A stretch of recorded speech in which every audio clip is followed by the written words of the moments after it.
Montana Territory, April 1884. Samuel Garrett heard the chickens raise a ruckus before he made it halfway across the muddy yard. The bitter cold cut through his wool coat, the oil lamp swaying in his grasp, throwing dancing shadows over the hardened earth.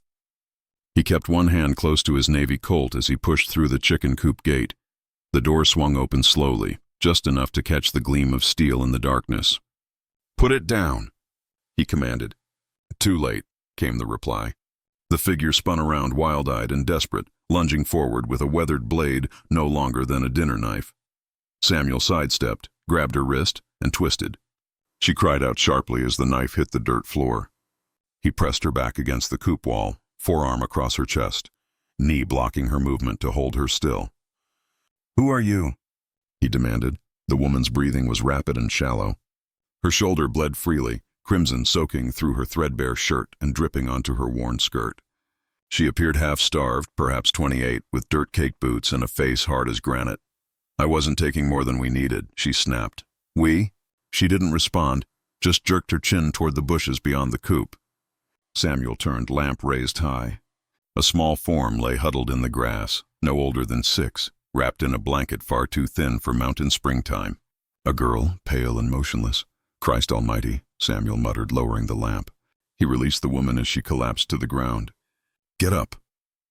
She didn't move, just clutched her wounded shoulder and whispered, "I can't find the strength." He picked up the knife, tucked it in his belt, and grasped her elbow. She winced but didn't resist as he helped her stand. "Bring the child," he ordered. "You're not leaving yet." The stable was warmer than the cabin and easier to secure. Samuel cleared space near the pot-belly stove and gathered armfuls of straw for makeshift bedding. He laid the girl down carefully. "Lucy," the woman had whispered, and he fed the coals until flames caught properly. "You're fortunate I didn't shoot on sight," he said, tearing strips of cloth from a horse blanket for bandages. "You would have been justified," she replied, voice weak but steady. "Name's Rose Henley. That your true name?" She hesitated. "It is today." He examined her bleeding shoulder. "Who cut you?" "Climbed a fence near Billings." "Property owner took offense. You're fleeing something. Is that a question?" "Shouldn't need to be," he said. "You trespass on my land, pull steel on me, drag a sick child through freezing weather. I've got every right to ride to town and let the marshal sort it out." She looked up then, eyes blazing. "Then do it. If you think your hands are cleaner than mine, go right ahead." Heavy silence settled between them. "You married?" he asked suddenly. "Widowed. How recent?" 8 months. He handed her a flask of diluted whiskey. She took it without gratitude and drank. "I was behind bars before that. Jefferson County. My husband was a drunk with fists. Beat me senseless regularly. One evening he came at the child with his belt. I pushed him away. He struck his head on the iron stove. You faced trial? Didn't matter. His people had money. I had nothing but bruises and a dead husband." Samuel stared into the fire. "I used to kill for payment," he said quietly. "During the war and sometime after." Rose blinked in surprise. "You?" He nodded. "Then I purchased this land. Figured I'd work myself toward redemption." They both fell silent again. Lucy whimpered and shifted in her sleep. Rose brushed the child's forehead, her expression softening slightly. "I came looking for eggs," she said. "Didn't expect preaching or sympathy." "You got neither," Samuel replied. Then after a moment, "You want shelter and honest work, or you want to carry my surname and make it harder for the law to claim you?" Rose went rigid. "What?" "Either way, you'll earn your keep. But if Marshal Davis or any bounty hunters come sniffing around, it'll be more difficult to drag you off if you're a Garrett on the books." She studied his weathered face. "You're proposing marriage." "I'm offering protection." "Not the same thing." Rose looked at her daughter. The child's lips were cracked, skin burning with fever. "I'll stay 4 days," she said slowly. "Just until she recovers. Then we move on." Samuel stood. "Then you'd better prove yourself. No stealing, no lies, no raising that blade again." She gave a slight nod. He tossed a woolen blanket at her feet. "Sleep. Tomorrow you work, with a name or without. You earn your place here regardless." He stepped out into the bitter night without another word, boots crunching on frost-covered ground. Rose wrapped the child in the blanket, holding her close. Her hands still shook. The pain in her shoulder throbbed with each breath, but she didn't care. Lucy had stopped shivering. Outside, the mountains were dark and still, wind whistling over the peaks. Inside the stable, for the first time in months, she could hear her daughter breathing peacefully. It wasn't safety, but it wasn't terror either. Montana Territory, April 1884. The child burned through the night. Rose knelt beside her on the straw mattress in the stable, hand on her brow, whispering whatever gentle lies came to mind. The fever wouldn't break. Lucy trembled, skin damp with perspiration, lips forming silent words. She wiped the child's face with the hem of her own skirt, barely damp and stiff from use. Samuel sat on a wooden crate beside the stove, grinding dried willow bark in a metal cup with a spoon handle. He hadn't spoken since darkness fell. Just maintained the fire, kept water heated, and now worked that bark like it held the answer to everything. Rose glanced over once. His eyes were focused but distant. "You've done this before?" she asked hoarsely. "Not with children," he said. "Used to treat fever on campaign. Soldiers caught all kinds of sickness in those trenches." He poured the powder into a pot, stirred, then dipped a tin cup and brought it over. "It's bitter," he warned. "Make her drink what she can." Rose lifted Lucy's head gently. The child whimpered but managed a few sips before turning away. Her eyes opened, glassy and unfocused. Then she murmured something. Rose leaned closer. "What is it, sweetheart?" The child's voice was raw and broken. "Mama, please don't strike me." She froze. Lucy whimpered, small fists clenching the blanket. "Stop, Mama, stop." Rose covered her mouth, shoulders shaking. She whispered. "I never laid a hand on her." Samuel watched her for a long moment before returning to the stove. Later, near midnight, Lucy screamed so sharply it jolted Rose from half-sleep. The child thrashed against the blanket, eyes wide but seeing phantoms. "She killed him," Lucy sobbed. "Mama, she killed Papa." Rose pulled her close, pressing the child's face against her neck. "No, baby. No, that's not how it happened." But Lucy fought her off, panting wildly. Samuel stepped over and placed a firm hand on the child's chest. "Lucy," he said, voice like gravel. "You're safe now. That man is gone." The child shuddered, then her limbs went limp, breathing shallow but steady. Rose looked at Samuel through hollow red-rimmed eyes. "She saw it," she said. "The night I pushed Thomas, she was hiding behind the stove. I didn't realize until after. She saw the blood, the way he hit the floor. You said your husband attacked you." "He always attacked me," Rose said. "But that night it wasn't only me." Thomas had a bottle in one hand and Lucy's arm in the other. I tried to pull her away, shoved him back. He lost his balance and cracked his skull. She paused. "Didn't intend to kill him, but I didn't weep when he stopped breathing either." "You turned yourself in?" "I tried." His family arrived first. Sheriff didn't ask questions.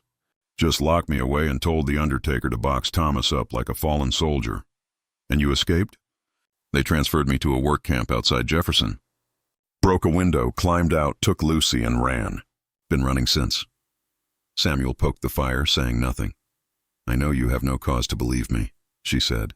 "But I'd die before harming that child." "I believe you," he said simply. Rose blinked in surprise. Samuel didn't elaborate. He just stood and pulled a saddle blanket from the wall. "Rest now. I'll keep watch." Morning brought quiet, except for the snorting of the mule in its stall and the soft crackling of embers. Lucy still slept, damp with sweat, but calmer now. Rose sat by the stove, knees drawn up. Her shirt was torn beneath the bandage, her face more aged in daylight. Samuel handed her a dented tin cup. "Coffee?" She nodded and accepted it. He picked up a broken bridle from the shelf and set it on the workbench. "You ever mended leather?" he asked. "Some," she said. He showed her how to punch holes with an awl, how to thread sinew, how to tie proper knots with rawhide. Later, he led her to the corral and handed her a brush. "This one's Belle. Don't stand behind her." Rose approached the horse slowly, uncertain, but took the brush and began working gently and quietly. "Why are you teaching me this?" she asked. "You're staying. Sick child can't travel. And I won't bury her just because her mother's too proud to accept help. I didn't ask for charity. This isn't charity, it's labor. You want to stay, you pull your weight." Rose nodded once. Later that afternoon, as she rolled up canvas near the stable wall, she said, "You don't have to involve yourself in this. That man, Davis, he won't quit. He tracks like a bloodhound and operates under bounty law. That means if he finds me here, he can torch this place and call it justified. Samuel looked up from the fence post he was driving. "I don't want that burden on you," Rose said. "Not your property, not your name."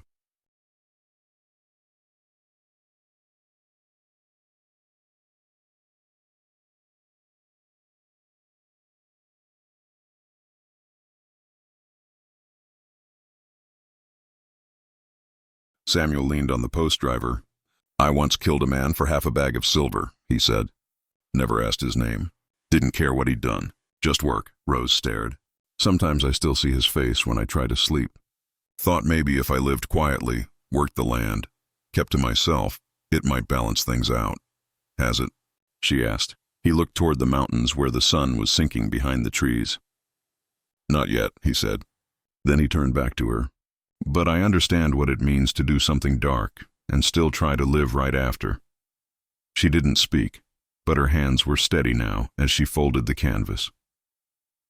Lucy stirred again that evening. Her fever had dropped somewhat, still weak but breathing easier. Rose sat beside her, combing the child's hair with her fingers.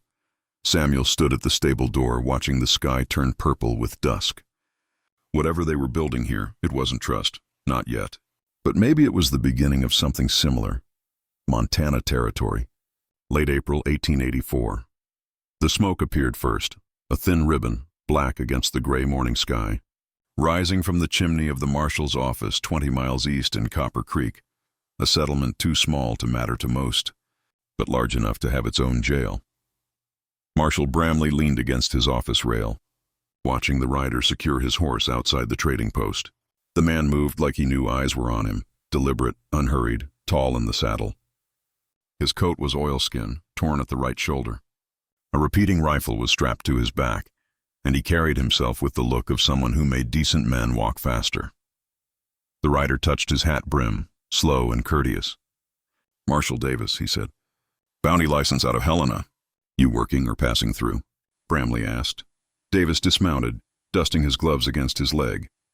"Looking for a woman. Rose Henley escaped custody 4 months back. Brought a child with her, girl about 6. Might have come through here. Town's been quiet. Trouble usually is. Don't much care for pleasantries. She's dangerous, killed her husband. Broke a guard's arm getting out of Jefferson work camp." Bramley didn't respond immediately. Davis leaned closer. "I heard she might be holed up with someone. Fellow runs a spread out west. Garrett's the name." The marshal's expression didn't change, but his knuckles whitened on the rail. Davis smiled. "I'll find her. Just figured it would go smoother if the law was with me instead of against me." Samuel heard it from the blacksmith 3 days later. Davis was in town asking questions, showing papers. By evening, whispers had reached the saloon, then the church, then Marshal Bramley himself, who rode out toward the Garrett place the next morning. But he didn't get far. He found Samuel already waiting at the fork in the ridge trail with 3 horses saddled, Rose and Lucy bundled against the cold. "Where you headed?" Bramley asked. "South," Samuel said. "Courthouse in Silver Falls." "You running, Samuel?" "No," he said. "I'm making things legal." Bramley's eyes moved to Rose, who met his stare without flinching. "You got any proof she's not who he claims she is?" "Not yet," Samuel said. "But we're going to get it." The courthouse in Silver Falls was nothing more than a converted trading post with a gavel and a clerk who wrote like his hand was broken. But the official was honest. Samuel sat with Rose on the worn bench while the paperwork was prepared. His voice was calm when he said it. "You want to wear my name for real, not to hide, but to belong." Rose stared at the floor, hands twisting in her lap. "I don't know if I can carry it properly," she said. "It's not a burden," Samuel replied. "It's protection. It's belonging. You wear it if you want this life, not just to keep the law away, but to stay here." She didn't speak again, just nodded when the clerk asked if she agreed. An hour later, Rose Henley no longer existed in the records. She was Rose Garrett, married, resident of Section 12 in the Montana Territory, wife of Samuel Garrett, mother to 1. They returned by dusk, tired and cold. The wind had changed direction. Soot hung faint in the air. Rose was first to notice the boot prints near the chicken yard. Deep, heavy, not Samuel's. One set, leading around back. Lucy clung to her leg. Samuel walked the perimeter with his rifle ready. No sign of forced entry, but the dog was missing from its pen, gate left swinging. He led them to the shed by the root cellar. There, beneath an old tarp and stack of lumber, he pulled up the trapdoor leading to the storm shelter, an old space dug in '78 after a harsh winter storm that had buried the entire stable. He'd kept it stocked out of habit. "Stay here tonight," he told Rose, "just as a precaution." She didn't argue. Lucy curled into the cot wrapped in 2 coats sewn together. Rose sat on a crate near the lantern, eyes tracing the low ceiling. "He's been here," she said. Samuel nodded. "Testing boundaries." "He'll return." Rose looked up. "You could have turned me over by now. Saved yourself considerable trouble." "If I was the kind of man who let wolves take sheep from my doorstep, I wouldn't have lived to see 35. "I'm not a sheep, Samuel." He met her eyes. "No, you're not." That night was still. No wind, no owls, just the muffled creaking of wood and the sound of breathing in the darkness. Above in the house, Samuel sat by the cold stove with his boots off, rifle across his lap. His mind wandered to old faces, boys with bloody knuckles, eyes wide before they fell, the work he'd done, the things he told himself to make it bearable. He heard a sound then, soft, long, a low hoot from beyond the ridge. Owl. He almost smiled. Down in the shelter, Rose shifted beside Lucy. The child slept better here, breathing slow and steady. She kept a hand on the child's chest, anchoring her. Samuel came down before midnight with a bundle of bread, cheese, and a loaded pistol. He set the food on the table, then turned to leave. Rose spoke behind him. "If this house burns," she said, "if Davis comes back worse than before." Samuel turned. His silhouette filled the doorway, broad and unmoved. "If this house burns," he said, "we still have each other. That's more than I've had for a decade." Rose didn't answer, just looked down at Lucy, curled against her side, and pulled the blanket higher. It wasn't peace, but it was something like a line in the dirt. And they'd both chosen to stand on the same side of it. Montana Territory. Early May, 1884. It began with the wind, not the kind that carried songbirds or whispered through aspens, but a dry cutting gust that swept down the mountain like it had business to settle. Samuel Garrett stood at the eastern fence line, hammer in hand. When the first gust hit him hard enough to make him pause, he turned and smelled smoke. He squinted toward the western ridge. At first he thought it was low cloud, but it wasn't moving like cloud. It crawled, curled, rose sharp and black. A few heartbeats later came the distant crack of timber splitting in flames. "Damn," he muttered, dropping the hammer. He ran for the bell. By noon, the sky had turned yellow-gray. Sunlight filtered copper through the thickening haze. The fire had caught high on the ridge, likely from some careless camp or lightning strike no one had noticed. Now, fed by pine needles and dry wind, it roared down the slope, consuming brush and fence posts alike. Samuel worked without speaking. He and Rose filled buckets from the well, soaked the edges of the stable and house. Lucy stayed close to Rose, silent, eyes wide. Her fever had only just broken days before. "She wasn't strong enough for running. We'll need help," Rose said. As if summoned, 2 riders thundered into the yard, Marshall Bramley and old Pete Johnson from the mill. Behind them came more. Abel Cross with his 3 sons, a few hands from the neighboring ranch, even the quiet minister with no horse but strong shoulders. Nobody waited for orders. They dug trenches, built fire breaks with shovels and determination. They formed lines to douse the outer stable wall. Flames were still a mile away, but they moved with purpose. Rose took Lucy by the hand and led her to the sheep pen. "Stay here," she told her. "Don't move until I say." Then she ran back to the line. By mid-afternoon, ash fell like snow. Sparks danced in the dry air. One caught the corner of the roof, but Samuel smothered it with a soaked blanket. Men shouted. Horses screamed in the corral, panicked by the smell of smoke and heat. Someone yelled from the south field. "Flames jumped the ditch!" Samuel ran to see. Fire had leaped over the trench, licking at the edge of the pasture. They had minutes, maybe less. He turned to call for Rose and saw her freeze. "Lucy!" she breathed. Samuel looked. The sheep pen gate hung open. Lucy was gone. Rose dropped the bucket. "No, no, no." She ran before he could stop her. Lucy had gone back for her wooden doll. She was near the hay shed, bent low, coughing. Smoke pooled at ground level, thick and choking. Sparks drifted through the air like fireflies, harmless until they weren't. The shed itself groaned, timber expanding in the heat, joints popping. "Lucy!" Rose shouted, diving past a wall of smoke. She wrapped her arms around the child, shielding her face with her body. Lucy cried out once, then clung to her, silent.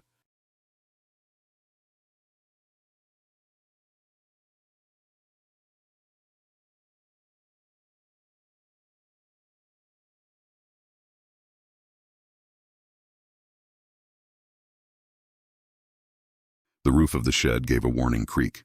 Rose staggered forward, legs barely holding.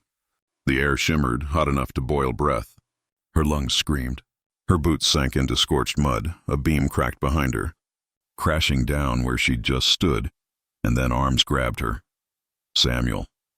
He hauled them both free, stumbling through a haze of cinders, cloak over Rose's back, Lucy cradled in his other arm. They collapsed behind the stable, safe for now. Rose gasped for air, coughing hard, hands trembling as she reached for her daughter. "She's fine," Samuel said. "You got her out." Rose rocked Lucy back and forth, kissing her soot-streaked cheeks. The child whimpered, but her eyes were open, breathing, alive. By sundown, the worst had passed. The wind turned again, this time east, and the fire veered, sparing the heart of the garret spread. It consumed half the west pasture, scorched the side of the house, and left the sheep field black and smoldering. But the stable still stood, the livestock lived, and so did they. Volunteers trickled back toward town, weary and blackened with ash. Bramley clapped Samuel's shoulder before leaving. "You got lucky." Samuel nodded. "Lucky is sufficient."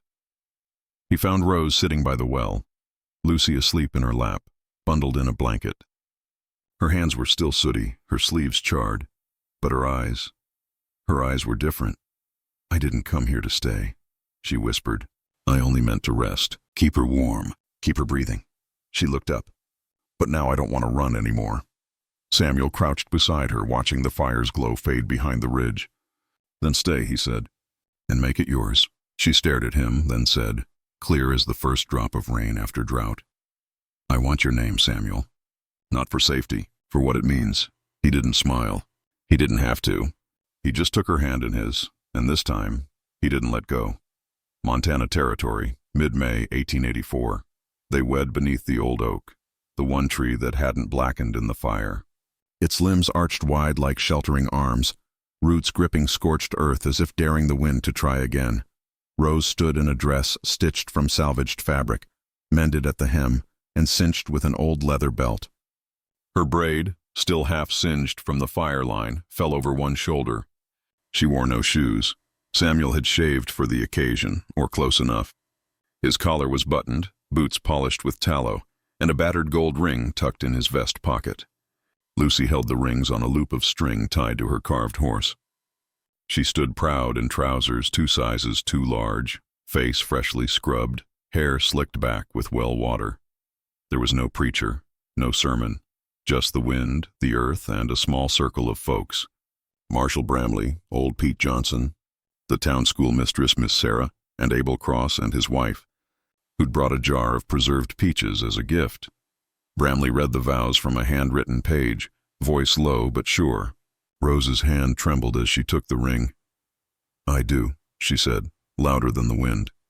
"I do," Samuel echoed. It wasn't a grand wedding, but it was clean and real. They didn't have time to celebrate. The next morning, Rose was up before light, planting bean seeds in the ash-softened soil behind the stable. Samuel repaired the stable's eastern gate while Lucy chased a wayward chicken around the yard with a stick. There was no time for sweet words or lazy mornings, but neither seemed to mind. It was enough to work side by side and know they wouldn't wake alone, until Davis returned. He came just before supper on the third day, riding a roan mare that moved like she smelled trouble. His coat was dust-covered, his boots dark with creek mud. A folded piece of parchment stuck out of his saddlebag like a blade. Samuel saw him first from the porch and didn't move. Rose stepped outside just as Davis dismounted. "Well, I'll be damned," Davis drawled. "Isn't this cozy?" Samuel's voice was calm. "You're not welcome here," Davis smiled. "I got a warrant this time. Signed and sealed." He pulled out the paper and waved it. Issued from Helena. May 15th. Calls for the immediate arrest of one Rose Henley on charges of manslaughter and escape from custody. "That name doesn't exist anymore," Rose said, stepping down from the porch. Davis turned to her. You can change the ink, sweetheart, but not the truth. The truth, Rose said, is that I survived a man who tried to beat me to death in front of my daughter. That's not how the court saw it. No, because the court only saw the last 5 minutes, not the 5 years before. By now, folks had begun to gather. Bramley rode up, Rein's tout. Pete stood behind him holding a pitchfork like it was scripture. A few others came on foot, including Miss Sarah. Even the minister, his sleeves rolled and brow furrowed. Rose didn't step back. Her voice carried. I was locked up without a hearing. I was called a liar, told I was fortunate my child wasn't taken from me too. I ran because no one would listen. Davis spat in the dirt. Still running, I see. But the law caught up. The law, Samuel said, stepping forward, recognizes marriage. Rose Garrett is under my protection now. Pretty papers don't erase ugly crimes. What crime? Rose demanded. Defending myself?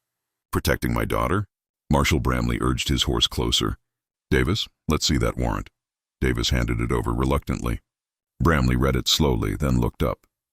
This is for Rose Henley. I don't see any Rose Henley here. Davis's face reddened. Don't play word games with me, Marshal. It's not word games. It's law. The woman you're looking for doesn't exist in my jurisdiction. What I see is Rose Garrett, lawfully married resident of this territory. The gathered crowd murmured approval. Davis looked around at the hostile faces, his hand drifting toward his sidearm. I wouldn't, Samuel said quietly, his own hand steady near his Colt. Davis glared but let his hand fall. This isn't over. Yes, it is, Rose said. I've found my home. I've found my name. I've found people who know the difference between justice and revenge. Davis mounted his horse with jerky movements. We'll see about that. He rode off hard, kicking up dust and curses. The crowd slowly dispersed, each person stopping to shake hands with